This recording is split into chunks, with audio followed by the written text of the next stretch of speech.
selamat datang sekali lagi ke sesi live Surati Dr. Mala. Hari ini kita dalam episod kedua sakit apa hari ini. Okay, thank you so much kepada semua yang tak sabar-sabar menunggu yang bersama dengan Dr. Mala hari ini. Terima kasih kerana ingat kita akan live hari ini. Terima kasih juga kerana sudi hadir ke sesi perkongsian ilmu. Saya lebih suka bercerita tentang menggunakan perkataan perkongsian ilmu. Sebenarnya banyak juga yang kami belajar daripada pesakit. Dan topik hari ni pun iaitu sis di ovari pun sebenarnya kita ambil daripada pesakit juga. Okey, dengar tak suara Dr. Mala hari ni? Ada ke lagi terlupa nak on mic macam hari itu? Okey. Alright, so ramai tim Surati Dr. Mala dah hadir. Sebenarnya kita dalam satu memang dalam FB live Celoteh Dr. Mala, tetapi saya bawakan satu rancangan khas yang bernama Sakit Apa Hari Ini. Melalui rancangan ini setiap minggu iaitu pada hari Rabu kita akan bertemu dalam sesi perkongsian ilmu yang mana kita akan go through topik-topik kesihatan yang lain selain daripada vaksin, selain daripada COVID-19. Ini adalah supaya kita lebih cakna tentang kesihatan dan kita lebih cakna tentang bagaimana nak kesan sesuatu simptom dengan lebih awal dan juga macam mana kita nak cegah sesuatu simptom dengan lebih awal Jadi objektif ataupun tujuan program ini yang Dr. Mala buat atas inisiatif sendiri tetapi dengan kebenaran dan support daripada pihak majikan adalah supaya orang awam, layman di luar sana, kawan-kawan, sesiapa yang sebaya dengan umur mak saya, adik-beradik saya dan sebagainya boleh faham info kesihatan dengan bahasa yang simple dan santai. So hari ini, hai Zaleha Tahir, Wan Mazitah Abdul Manap. Okey, kepada yang nak nama dia disebut, macam Umi Zurin, tolong share live ini kepada profil anda, tolong share live ini dekat mana-mana grup yang anda ada. Jangan lupa berikan hashtag yang kita buat untuk hari ini, hashtag #sisovari, hashtag sakit apa hari ini dan juga hashtag ovarian cyst. Ini adalah hashtag yang kita gunakan untuk program hari ini. Kita nak sebarkan kesedaran berkenaan dengan cyst di ovari. Kenapa orang perempuan ni ada ovari, lepas tu ada cyst pula, macam-macam Daripada kecil kita diingatkan untuk menjaga badan kita, tubuh kita, kesihatan kita. Kita sering diingatkan lebih sedikit daripada adik-beradik lelaki kita. Bukan sebab orang memandang serong ataupun mengurangkan kita, tetapi sebab wanita ini lebih unik dicipta oleh Tuhan. Jadi hari ini kita nak faham dengan lebih lanjut. Saya bawakan seorang pelakon K-pop untuk anda. Alright, so tanpa melengahkan masa, korang nak jumpa tak siapa pelakon K-pop yang akan bersama dengan Dr. Mala hari ini? Jom, welcoming on board. Please come. So, we start from the starting again. Kita tak tentang patient yang pregnant ni, tapi punya presentation. Sorry for repeating, Dr. Sorry. Okay, tak apa. Wanita ni dalam umur macam 20 lebih lah. Dia masa tu mengandung anak pertama. Time awal-awal dia mengandung tu sebenarnya dah pernah check, dapat tahu ada cyst yang kecil. Tapi dalam 3 ke 5 cm macam tu je. Tak ada symptoms pun, tak sakit. Tak ada apa-apa. So masa tu kita pantau je lah. So time dalam masa dia macam 24 minggu ke 26 minggu mengandung tu, tiba-tiba satu hari malam dia datang dengan sakit perut. So selalunya kalau sakit perut time mengandung, kami akan check lah, ataupun tidak pesakit ada kencing kotor ke, ada pun preterm labor, semua kena check lah. So lepas check semua tu, baru dapat tahu kemungkinan sakit daripada ovarian cyst yang besar tu. Masa time kita scan, dia cyst tu dah jadi macam dalam 10 kali 10 cm. Okay, alright, maksudnya tak apa, kalau you all tak dengar suara I tak apa, mesti bergema sikit dekat mic Dr. Victor tu. So anyway, apa ni, then apa diagnostik yang doktor buat? Apakah satu benda yang doktor Dia buat ultrasound. Ultrasound memang doktor Victor buat or somebody else buat? Doktor dekat PAC ataupun ED lah, ED ONG yang buat. That was like what? Masa tu malam, so on call lah.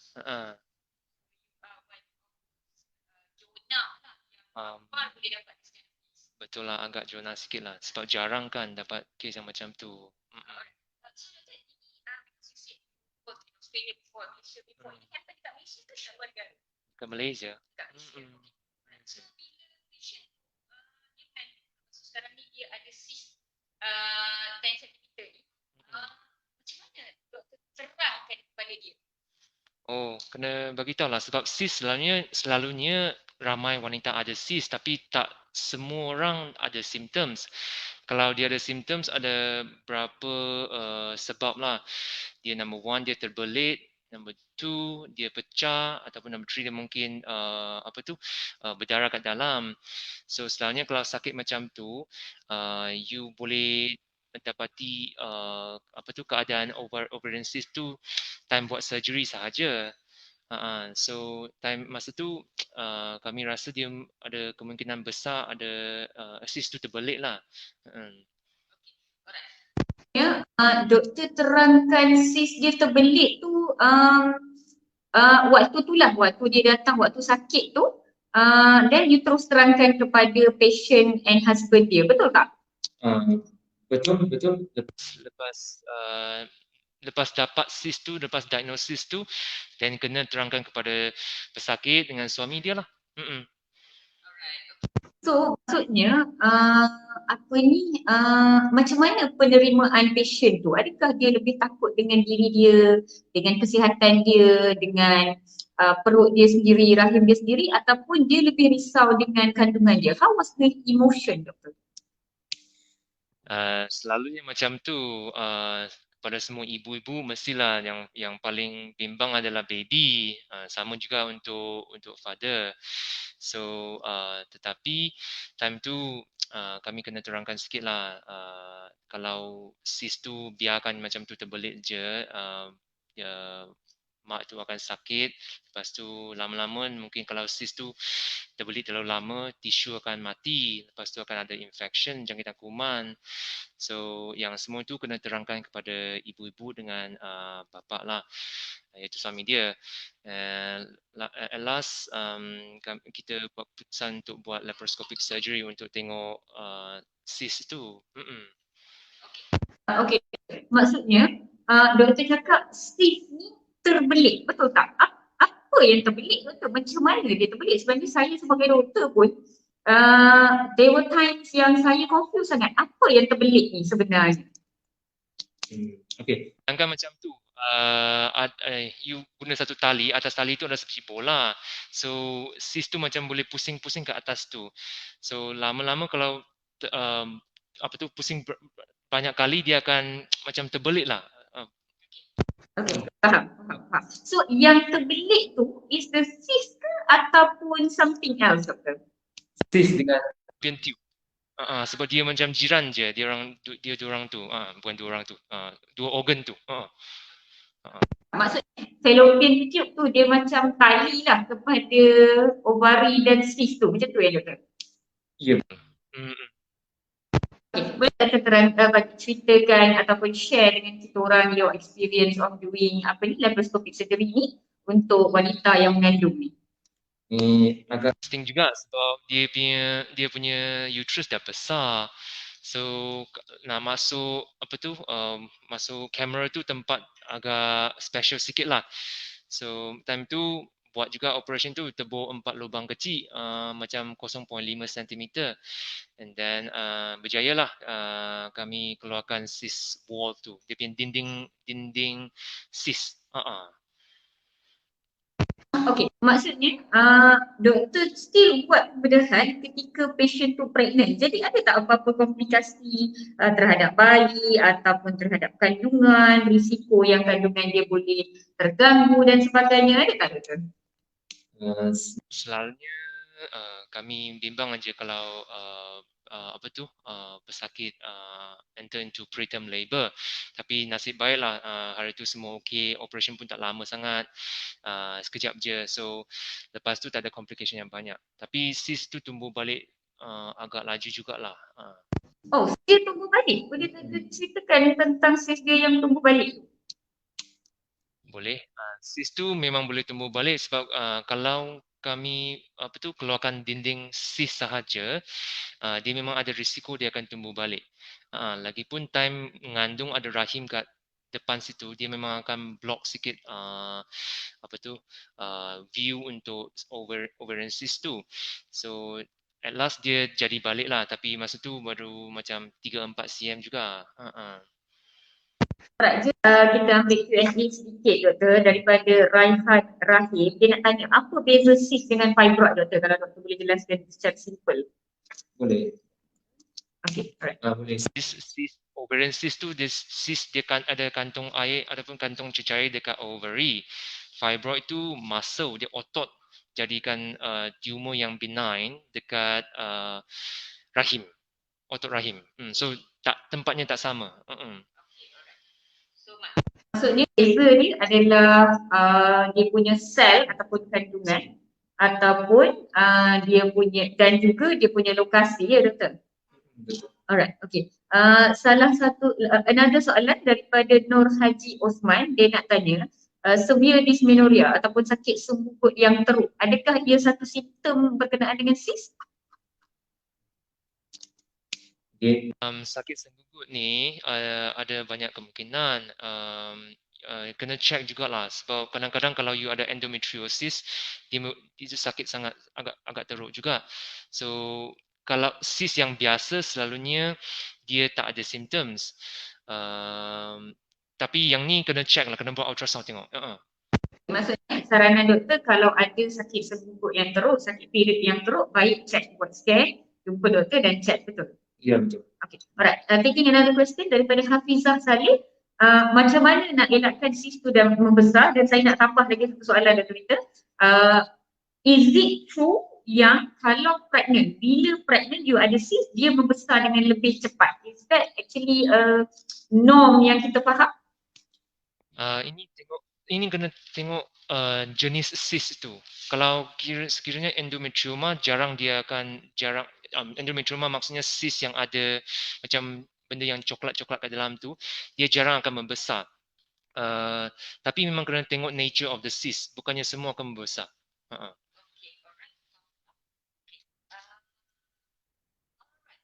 Doktor, tak doktor ceritakan apa pengalaman bila again cyst ni tumbuh dekat pesakit ni. How was she taking it and all that? So macam dalam lepas 9 months atau 6 months 6 bulan lepas bersalin, cyst tu tumbuh balik. Kali ni jadi juga 10 cm kali 10 cm. Tapi ni kali ni dia terbelit lagi teruk. Dia terbelit 3 kali. So dia datang dengan symptoms yang sama. 3 kali maksudnya dia terpusing 3 kali lah. So sama, symptoms yang sama, datang dengan sakit lah sebelah perut, sebelah kanan. So saya buat benda yang sama jugalah, tapi kali ini saya bagi pilihan ataupun nak keluarkan dinding cyst ataupun nak buang kilang telur sebelah kanan itu. Kenapa kali ni doktor cadangkan tambahan pula?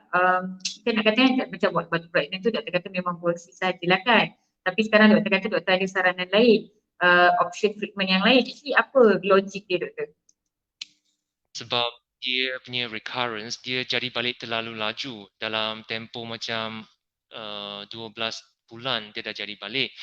So kalau you nak totally prevent benda yang macam, mengelakkan benda yang macam tu berlaku lagi, mencegah benda yang macam tu berlaku lagi, lebih baik buang kilang telur sebelah tu.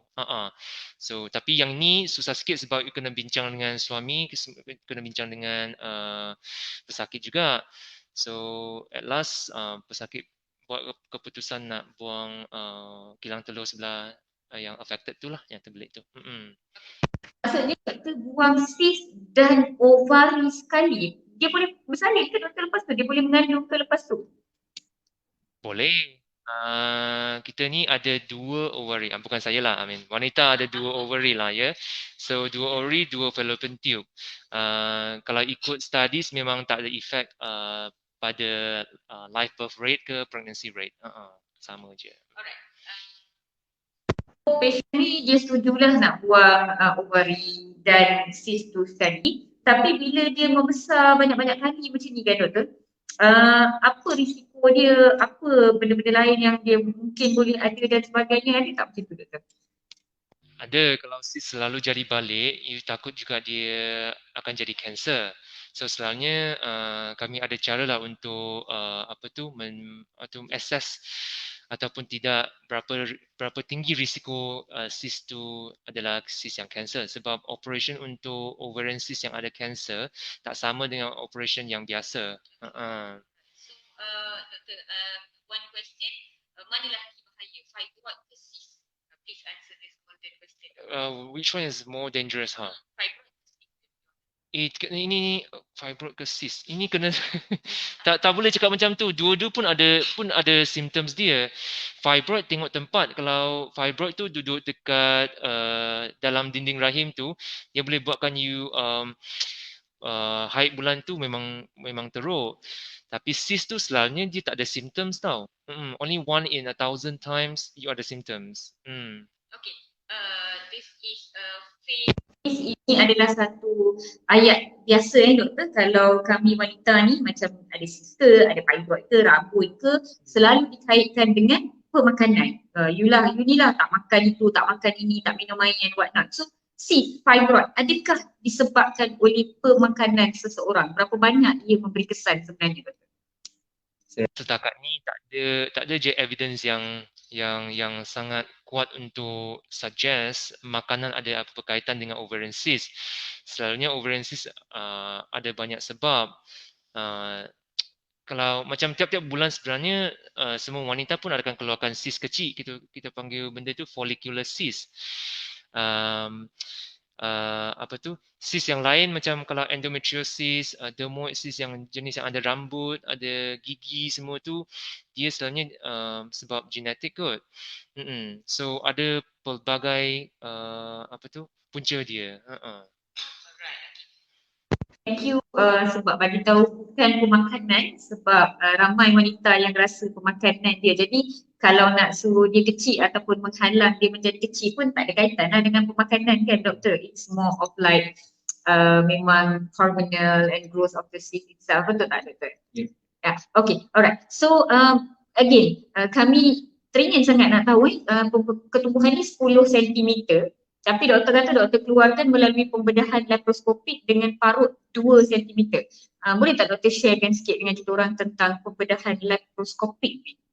Selalunya sebabnya nak buat laparoskopik, ini selain daripada dia nampaknya kurang parut tu cantik sikit lah. Kalau selain daripada tu patient pun sembuh lagi laju sikit. Dia boleh balik rumah awal sikit, boleh spend time dengan family semua. Inilah kemanfaat laparoscopic surgery. Yang macam mana keluarkan cyst tu, okay, dia 10 cm betul, tapi saya selalunya letak dia dalam bag, lepas tu keluarkan kecil-kecil lah.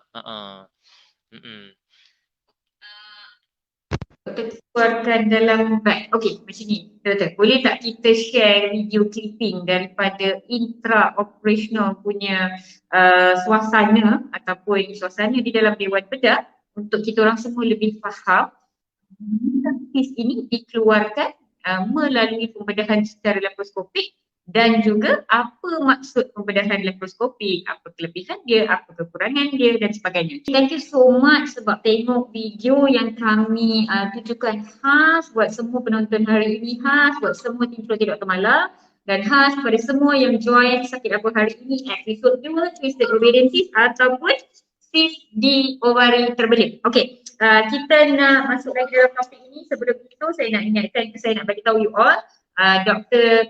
K-pop kami akan ada satu antenatal class dalam bulan ini, ke bulan depan. Kalau you all nak dengar walaupun you all masih di awal kandungan ataupun baru plan nak mengandung, nak tahu sedikit sebanyak mengenai mengandung, bersalin dan sebagainya, boleh join antenatal class. Kita share link di bawah ni, boleh klik dan register. Sama juga tujuan ini iaitu untuk berkongsi ilmu, jadi boleh register. Akan ada perkongsian daripada seorang pakar ONG iaitu Dr. Victor dan juga seorang lagi pakar pediatrics Dr. Hugh. Alright, so kalau ada kelapangan boleh join antenatal class bersama dengan dua orang pakar ini. Alright, kita nak masuk lebih lanjut dalam sesi sakit apa hari ini. Ya, Dr. K-pop, Dr. Pembaca Peter. So siapa lagi Korea hari ini? Saya ke Dr. Victor? Okay, nanti you all undi you all rasa siapa lagi comel malam ni ya? Saya nak tengok berapa ramai yang berpaling tadah daripada Dr. Mala yang jadi tim Dr. Victor pula, saya nak tahu ya. Anyway, Dr. Victor adalah seorang pakar obstetrics dan gynecology, iaitu kalau dulu-dulu kita panggil pakar sakit puan lah orang kata. Tapi sekarang ni kita tak nak sakit-sakit dah, jadi kita panggil pakar kesihatan wanita. Dia seorang pakar obstetrics and gynecologist yang specialize dalam delivery. Dan juga dia punya subspecialty dia adalah advanced laparoscopic surgery macam yang kita tengok tadi, terangkan tadi. Dr. Victor ni dia tak suka potong besar-besar lah kalau dia masak tu dia tak suka potong bawang, potong ayam, semua tak suka. Dia suka potong hak kecil-kecil tu tau, yang cherry tu kecil-kecil tu yang letak atas muffin, atas cupcake tu. Saya paling tak suka buat kecil-kecil gitu. Tapi dia suka advanced laparoscopic surgery, iaitu sebesar mana pun ketumbuhan itu dia masih akan cuba sehabis baik untuk mengeluarkan ataupun membuat pembedahan menggunakan kaedah laparoskopik, sebab itu adalah subspecialty dia. Dia penat-penat belajar benda tu dia kata. Jadi dia nak gunakan. Tetapi ia juga mempunyai banyak faedah untuk pesakit, tapi bagi saya sebagai doktor macam leceh lah sebab pembedahan lebih lama, kemahiran lebih tinggi, barang-barang yang diperlukan lebih banyak dan sebenarnya manfaat lebih banyak kepada pesakit. Macam saya sebagai seorang wanita, kalau bagi option nak buka laparotomi ke ataupun laparoskopik, memang cepat-cepatlah saya akan melompat nak laparoskopik walaupun saya tak pakai bikini. Alright, thank you dan terima kasih semua. Dr. Mala terangkan video tu macam chef memasak. Okay, thank you Kak Faizah. Alright, so kita nak ambil beberapa soalan daripada you all. So sesi hari ini sebenarnya Dr. Victor berjanji untuk share masa dengan kita untuk jawab soalan-soalan daripada you all. Kalau yang nak tanya dia minat yang ada lesung pipit ke, dia minat yang tinggi ke, yang pendek pun you all boleh tanya juga. Tapi sementara you all tanya soalan-soalan sebegitu, Dr. Mala nak bacakan soalan-soalan live, soalan-soalan lain berkenaan dengan SIS ni kepada Dr. Victor. So again Dr. Victor nak tanya salah satu soalan yang dah ditanya sebelum ni, kenapa kebanyakan SIS dikesan ketika mengandung? Adakah SIS ni sebenarnya membesar waktu mengandung, Doktor? SIS ni dapat detect time mengandung most of the time sebab time mengandung je korang banyak buat scan. Mungkin SIS tu dah ada pun, dah lama duduk situ, tapi time mengandung je sebab buat ultrasound kan, then dapat detect. I mean most of the times SIS tu dia tak ada symptoms tau, so susah nak detect sebenarnya unless dia sakit ataupun dia pecah kat dalam tu, then maybe orang akan buat scan lah. Okey, maksud dia sebab dia ataupun reason dia adalah kerana ialah kita jarang buat scan kan. Buat scan ni bukannya macam ambil selfie kan, bukanlah selalu kita ambil. Jadi sebab kita tak scan, kita tak tahu. Bila kita pregnant, kita scan barulah kita tahu. Itu sebab dia menurut Dr. Pakar dan Victor. Okey, soalan daripada Sis Pujah Ali. Dia nak tanya, Doktor, apa bahaya SIS ni sebenarnya, Doktor? Dia tanya. Kalau maksudnya I think her question is, kalau kita biarkan sahaja SIS tu, tak boleh ke? Apa bahaya dia? Kenapa kena buang? Boleh. I mean, it depends. Ini tergantung kepada nature of the SIS. Okay, sorry. Ini depends on the nature of the cyst. Sebab ada banyak jenis cyst. Ada chocolate cyst, ada mucinous cyst, ada banyak jenis cyst. So ada jenis cyst yang ada kemungkinan besar dapat cancer. So selalunya kalau cyst dia terlalu besar, memang kena jumpa doktor. Lepas tu kena ada check yang teliti lah untuk tengok berapa risiko yang dapat cyst tu, ada berapa risiko untuk jadi cancer. Sorry. Okay, maksudnya antara perkara yang doktor, as a doktor yang you paling risau adalah pertumbuhan yang ada dekat dalam tu sebenarnya cancerous. Kita tak tahu selagi kita tak keluarkan, kita tak hantar ke makmal untuk dilihat di bawah mikroskop, apakah nature of that cell tu, kita tak tahu sel itu ataupun cyst itu adalah pertumbuhan biasa yang dalam bahasa perubatan ni kita sebut benign, ataupun pertumbuhan yang merupakan cancerous ataupun dalam bahasa perubatan kita sebut malignant. Dia sama ada kanser atau bukan kanser ni kita tak boleh tahu macam jumpa belalang, kita tak boleh tahu dengan jampi-jampi, kita juga tak boleh tahu melalui scan ataupun ujian darah pun tak boleh. Cara terbaik dia adalah bila doktor keluarkan sel tu, dia masukkan dalam satu botol kecil, dia dah jampi siap-siap, lepas tu dia hantar pergi makmal. Dekat makmal tu nanti doktor potong-potong-potong, dia tengok bawah mikroskop. Daripada bentuk tu nanti baru dia akan cakap hot ni yang jahat kanser, hot ni yang baik sikit benign dia kata. Daripada situ baru kita tahu sebenarnya. So itu apa yang Dr. Victor maksudkan. Selagi kita tak buka, tak tengok, kita tak tahu durian tu yang sedap tu yang tak sedap. Sebab tu kena buka, itu yang dia cakap ya. Alright, Dr. taking another question. Sebelum nak ambil soalan Kak Muzayana Samilan, Nur Faizah kata walaupun Dr. Victor K-pop, Dr. Mala yang comel. Yeay. Alright. Soalan daripada Muzayana Samilan, Doktor, adakah cyst ini disebabkan oleh hormon estrogen lebih tinggi daripada progesteron? Ataupun there's some mitos Doktor itu ya, yang mengatakan wanita yang ada cyst ni sebab hormon dia tinggi, estrogen dia tinggi daripada orang lain. Ada apa-apa fakta tak dalam ni Doktor? Saya rasa tak ada. Yang ni tak ada. Kalau tak ada. Not related. PCOS tu tak sama cerita. Dia tu dia punya punca dia tak sama. Dia tu sebab daripada kita punya otak ada satu organ panggil pituitary gland. Dia punya hormon tak balance dan dia buatkan ovary banyak cyst yang kecil-kecil. Tak besar pun, yang cyst yang dalam PCOS tu kecil je. Tak sama. Jadi tak sama. Okey, maksudnya cyst yang ketumbuhan yang besar sebiji yang kita jumpa dalam scan dan kita keluarkan melalui pembedahan ni tak sama dengan apa yang kita sebut polycystic ovarian syndrome, iaitu PCOS. PCOS ni lebih kepada satu sindrom yang mana dia punya simptom penyakit tu lebih kepada menyeluruh satu badan. Sebab punca ni daripada kepala, doktor kata daripada pituitary gland. Manakala pertumbuhan ni dia memang duduk dekat situ sahaja, yang lokal, lebih kepada yang memang duduk dekat pelvic tu lah. So dia different sebenarnya. Kalau untuk faham dengan lebih lanjut, sebenarnya kena jumpa dengan doktor pakar, kena ambil ujian darah, kena buat scan, kena cek kencing, kena buat beberapa test. Dari situ doktor akan rumuskan anda mempunyai polycystic ovarian syndrome sahaja ataupun masalah endokrinologi yang lain ataupun ada cyst di ovari sahaja. Macam gitu. Daripada sana nanti baru faham. Dia tak sama daripada Aminah ke Aisyah ke Asen, dia tak sama, dia lain. Lain orang dia lain sebenarnya. Alright. Saya ambil beberapa soalan.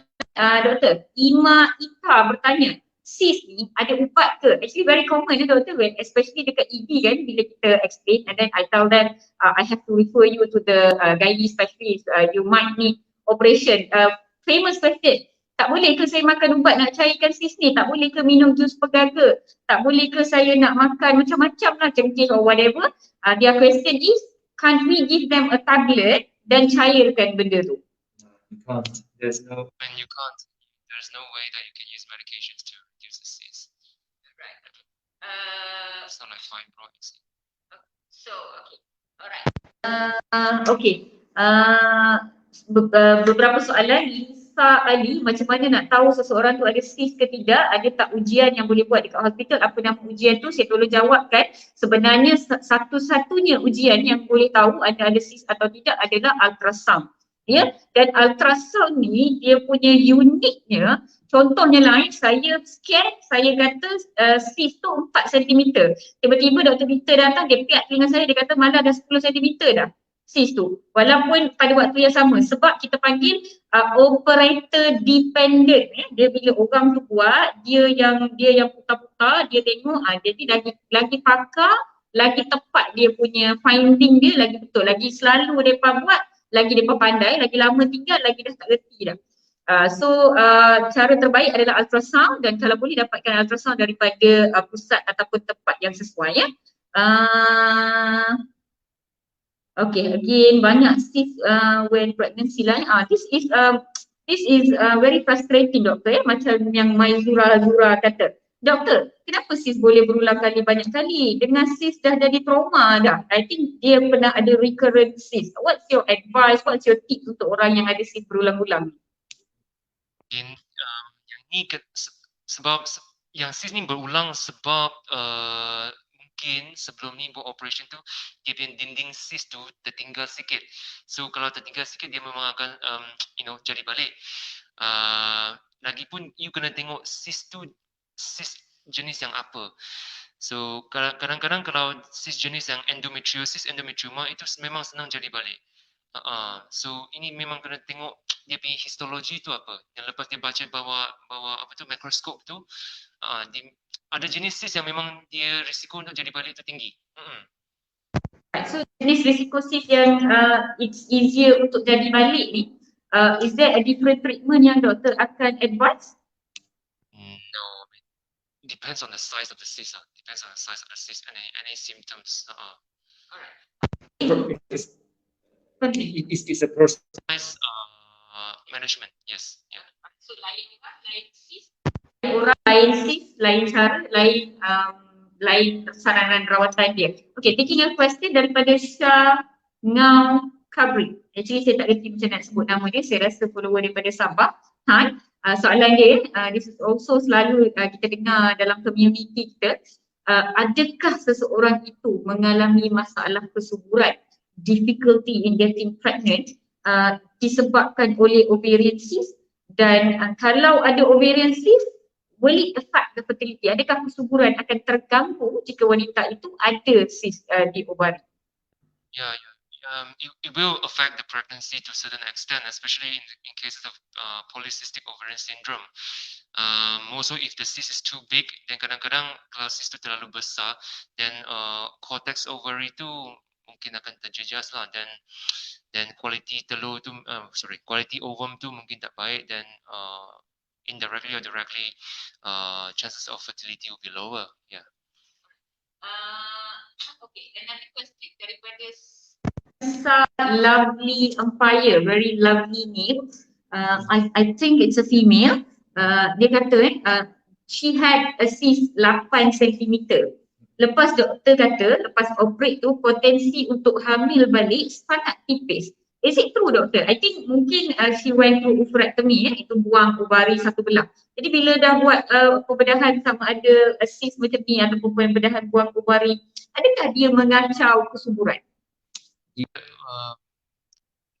Macam ni, dia ni kalau you dah buang ovary sebelah satu, then I mean of course dia yang ovarian reserve tu memang akan rendah sikit, tapi chances untuk jadi pregnant tak ada, I mean not too much affected yet. Yeah, tak beza sangat pun. Okay. Question doktor, sometimes kan when patient ask is when I learn, I'm like, boleh fikir macam tu So this question, Tri Jashiwa, can cyst or fibroid dikesan melalui pap smear? Boleh. Pap smear itu you ambil tisu ataupun cells, bukan tisu lah, you ambil cells daripada pangkal rahim. Cyst tu dekat ovary, dia dekat dalam. Fibroid tu pun dekat dalam juga. Tak dapat detect pun. So pap smear adalah untuk mengesan patologi ataupun masalah pada pangkal rahim, apa yang kita panggil cervix, cervical Jadi kanser ke, ada ketumbuhan ke, ada pendarahan ke, apa benda ke, kita kesan melalui pap smear. Yang cyst, fibroid, apa ni semua dia dekat, kita panggil perut lah dalam bahasa biasa tapi sebenarnya dia dekat suprapubik ataupun dekat pelvic tu lah. Jadi dia tak boleh nak tahu melalui pap smear, dia kena buat scan lah macam kata tadi Satu-satunya cara untuk mengesannya adalah melalui scan, memang dah tak ada cara lain dah. Okay. Ada tak apa-apa soalan lagi? Kalau tak ada sangat soalan cepu emas. Semua cyst ni boleh datang ke? Saya baru major operation dekat area mediastinum cystic teratoma. Okay, doktor. Talking about this, share tentang cystic teratoma. Boleh tak doktor share dengan kita orang tentang Dermoids. Interesting. Dermosis dekat ovary, maksudnya yang dalam ovary tu you ada gigi, ada rambut, ada lemak. Dia selalu kat situ sejak kecil-kecil kot. So kadang-kadang dia dapat detect time, mungkin kalau period terlalu banyak buat scan, dan time tu baru detect lah. Selalunya dia tak ada symptoms. Ada jenis yang teratoma yang dia sebenarnya dia cancer. So sebenarnya sis yang macam tu ada boleh jumpa dalam golongan wanita yang agak muda lah, macam 14 ke 20 ke tiba-tiba perut sakit dan scan nampaknya banyak air kat dalam, dia pecah kat dalam macam tu. Soalan daripada Zura Amanda Zulkifli. Kalau buat pembedahan ovarian cyst ni, adakah adhesion coiling akan bertambah teruk? And saya nak tambah tanya, what is the rate of adhesion coiling dengan laparoscopic surgery? Yang Adhesion colic ni maksudnya you pernah buat operation lah. Kalau pernah buat operation dan kalau secara laparotomy ataupun buka, open surgery, adhesion memang akan banyak sikit kalau banding dengan laparoskopi. So kalau buat laparoskopi, risiko untuk dapat adhesion kurang. So directly ke indirectly, the chances of adhesion colic pun rendah lah. Okay, I think one last question doktor daripada Pujah Ali. Boleh tak masalah cyst di ovari mengganggu kitaran head seseorang? Does it affect somebody's menstruation? indeed. In cases of PCOS, yes. Polycystic ovarian syndrome memang boleh pun kacau you punya head pula. If it's the mass, Sorry? if it's the ovarian cyst, the No, mass, not rarely. Yeah. Unless it's a hormonal secreting one. Kalau dia keluar hormon estrogen banyak dan you punya period banyak lah. Tapi yang jenis yang macam tu selalunya dekat perimenopause ke menopause age group. Okay, right. Okay. Untuk itu sebenarnya kalau you all nak tahu, you all kena pergi jumpa dengan doktor tu sendiri supaya boleh diterangkan, sebab cyst ni dia ada beberapa jenis kan. Dia cyst tu memang satu tumbuhan, cuma isi dia berbeza. Sama ada dia ada hormon ke, air ke, darah ke, nanah ke, isi dia tu yang berbeza. Jadi bergantung kepada isi dia tu yang doktor boleh kata sama ada head makin sakit ke, kesuburan terganggu ke, hormon tinggi ke dan sebagainya. Itu yang doktor kita maksudkan ya. Jadi susah untuk kami pukul rata memberikan satu jawapan kepada semua keadaan. Malah saya yang memang doktor pun kalau ada member ke saudara tu bila dia message tanya, memang saya susah nak jawab. So thank you so much Dr. Victor for having time with us today. Sorry because there's a lot of technical problem, but I think we had a good time. Yes. And hopefully kita boleh buat this another time in the future. And thank you for agreeing to wear our Columbia Asia scrub. Sebenarnya ini adalah uniform saya. I wanted to show them my uniform for a long time. So ini adalah scrub Columbia Asia cerah sebenarnya. Ini adalah saya punya uniform, tapi saya pakai uniform ceria atau malam-malam ni. So ini bukan uniform kerja saya, uniform. So thank you Dr. Victor. See you around again. Thank you so much for having me. See you around. Good night. Bye-bye. Thank you, bye. Okay, so kepada sesiapa yang nak mendapatkan lebih banyak penjelasan, nak tanya tentang fibroid, nak tanya tentang cyst di ovari, nak tanya tentang banyak-banyak perkara lain, you all boleh pergi ke page Dr. Victor Ching. Dia adalah seorang pakar dan dia ada page dia sendiri. So boleh pergi kat page dia, boleh like, boleh follow, dan biasanya Dr. Victor akan share kes-kes yang berlaku dengan izin pesakit di page dia. Dan dia juga akan memberikan macam input kesedaran dan sebagainya, dan you all juga boleh dapat update tentang apa-apa program ataupun talk show yang Dr. Victor sendiri jalankan. Alright, terima kasih kepada semua yang bersama dengan Sekalau Gigi Lemak Rambut kan, kalau silap yang ada gigi lemak rambut kan, ya betul. Dermoid cyst ni macam yang Dr. Victor cakap tadi, dia sebenarnya adalah sel-sel waktu kita baby dalam janin mak tau. So sel tu kita panggil dia undifferentiated lah orang kata ataupun maksudnya dia sepatutnya berubah menjadi benda lain tapi dia tak berubah, dia duduk kat situ. Jadi lama-lama dia besar, kita panggil dia dermoid cyst. Jadi bila tiba-tiba sakit, ada yang tak boleh nak kencing, ada yang masalah dengan period, buat scan baru nampak. Jadi pernah ada kes rakan saya pernah jumpa satu kes, dia scan, dia ingat pesakit tu pregnant. Ya, sebab nampak ada gigi, ada rambut, apa bagai kan. Tapi patient tu menangis-nangis cakap dia tak pregnant pun. Ya, tetapi memang nampak macam ada struktur seorang lagi manusia di dalam tu. Jadi bila tengok rupa-rupanya that is a dermoid cyst. So banyaklah benda-benda dalam perubatan ni yang kita tahu dan kita tak tahu. So thank you so much kepada semua yang bersama dengan kami hari ini. Kepada yang bersama dengan saya live sehingga ke hujung rancangan, walaupun ada sedikit-sedikit technical issues, tolong letakkan hashtag Team Celoteh Dr. Mala, hashtag ovarian cyst, dan bagi saya satu bunga.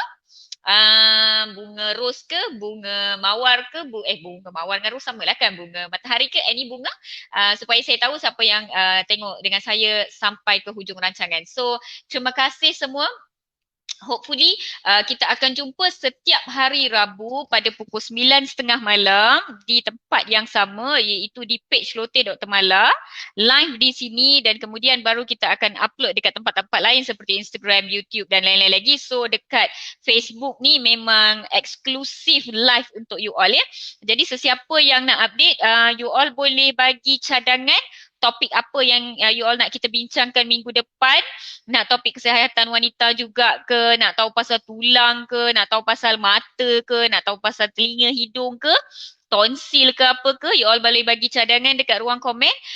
Dan kalau kamu rasa ada ahli keluarga ataupun rakan-rakan yang tertinggal sesi live hari ini, mungkin anak saudara kamu yang muda-muda lagi budak-budak sekolah rendah, sekolah menengah, budak-budak universiti, kadang-kadang mereka kurang cakna tentang masalah period, tentang kitaran haid, tentang kesihatan wanita.